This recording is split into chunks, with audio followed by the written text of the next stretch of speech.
And this is getting interesting. There is clearly a fracture of some kind in the players' union. The WNBA and the WNBPA, the players' union, will meet Monday morning in New York. Last I checked, this is Monday. It is Monday. So I don't know if they're still in the meeting or not. The meeting happened this morning in New York.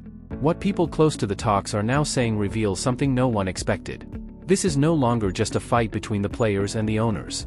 The WNBA Players Association is now dealing with conflict on two sides, and one of those battles is happening inside the union itself. A strong debate has emerged within the 7-member executive committee, which the NBPA body authorized in December to call a strike when necessary. According to multiple reports, one group says that now is the time to fundamentally alter the league's revenue sharing model, and players shouldn't compromise further. A strong argument has broken out inside the 7-member executive committee, the group that was given the power in December to call a strike if needed. According to several reports, the committee is evenly split on what to do next. One side believes this is the moment to completely change how the league shares revenue and says they should not compromise or back down. The other side looks at the current offer and says real progress has been made, a deal is close, and a strike may not be the right move. BAPA President Nike Agumike, First Vice President Kelsey Plum, Vice President Nafisia Collier are set to join in person. Vice President Breonna Stewart said she'll participate over video conference, an option for owners and other executive council members who cannot attend the gathering in New York. Quote, "At the end of the day, we're human beings. I think conversation face-to-face." Here's what the league has offered. In the first year, player salaries would jump to $1 million, and then keep rising to as much as $1.9 million by the end of the next CBA. Right now, the top salary is only about $200,000. That means players at every level, stars, role players, and bench players, would see huge pay increases, nearly 8 times more for top players. Even with this offer on the table, a large group within the union is still saying no. It goes on to talk about what Caitlin Clark said last night, right? I honestly don't think it's just a big moment for the WNBA.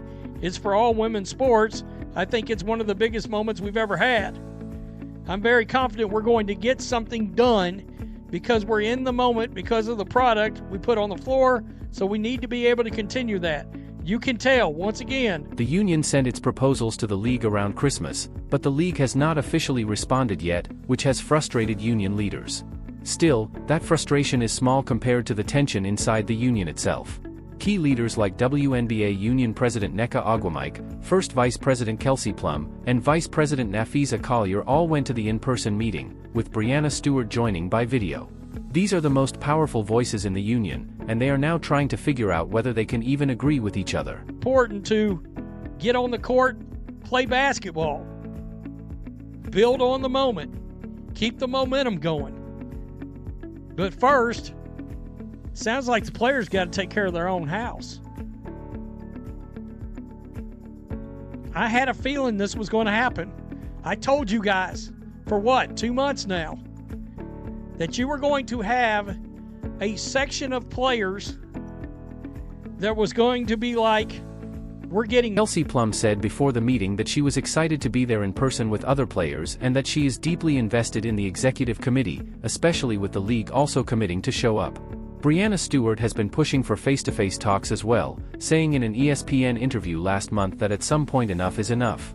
She wants everyone in the same room talking about real issues, because too often these meetings get bogged down in wording, technical language, and context, and the real point gets lost. But there is a deeper problem here that no one is openly talking about yet.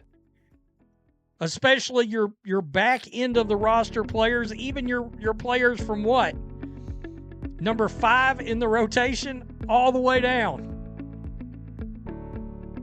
All right, maybe even higher than that. Maybe even some of your just flat out stars are like, they're offering us, like 8 times. The group pushing for a 50% revenue share like the NBA is working from a basic misunderstanding of the league's finances. The WNBA has lost money in 22 of its 27 seasons and is still supported by the NBA. TV deals are getting better, but they are nowhere close to NBA money. Sponsorships are growing too, but the overall revenue is still fairly small. Asking for half of the league's revenue when it isn't consistently profitable isn't a realistic negotiating stance, it's wishful thinking. Interesting. I would assume there will be an update for me to put out either tonight or first thing in the morning.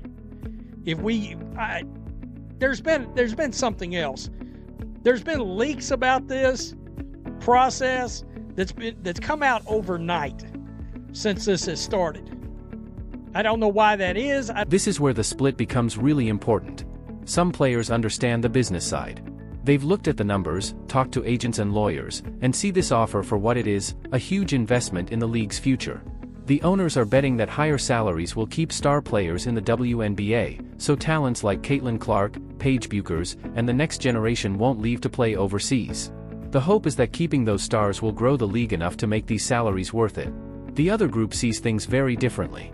They point to record attendance in 2024, Caitlin Clark pulling in millions of viewers, sold-out arenas, heavy media coverage, and sponsors lining up. To them, it looks like the league is hiding money, offering less than it should, and trying to lock players into a deal before a much bigger revenue boom really takes off. Tell me what you think. Players Union got themselves a good old-fashioned split. That's fine. Let those players cross over.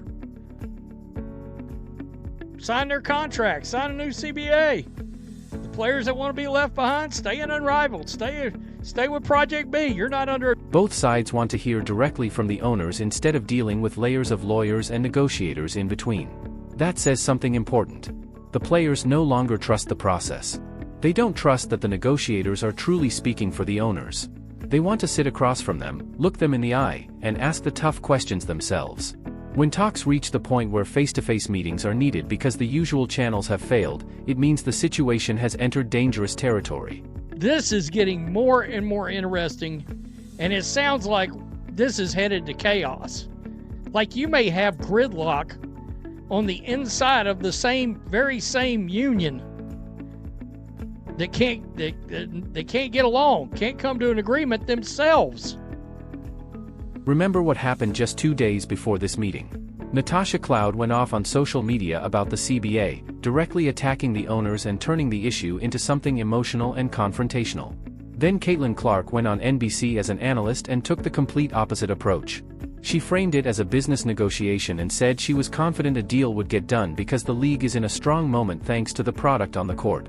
Two players, in the same union, sending totally different messages. That wasn't random, it was a clear sign of a growing split. This matters because the WNBA is finally having a real mainstream moment. Caitlin Clark's rookie season brought huge attention, record attendance, sold-out arenas, and massive merchandise sales. Teams like the Indiana Fever went from half-empty crowds to turning fans away. This is the moment the league has waited for since 1997, and a strike could kill that momentum. Casual fans don't care about revenue sharing or CBA details, they just want to watch basketball. If the season is delayed or cancelled, they'll move on. The group pushing for a deal understands this and worries that holding out could cause long-term damage, even if it brings short-term gains. The other group believes the league is hiding money and thinks this is the best time to fight for more, even if it risks everything. Both sides have valid concerns, but publicly, fans see players turning down million-dollar offers and sympathy is fading fast. The goodwill the league built over the past year is fading fast, and that's before you even consider the unrivaled factor. Players are making extra money in a 3-on-3 off-season league, growing their brands and income, which is good for them individually but weakens the argument that WNBA salaries aren't enough to live on.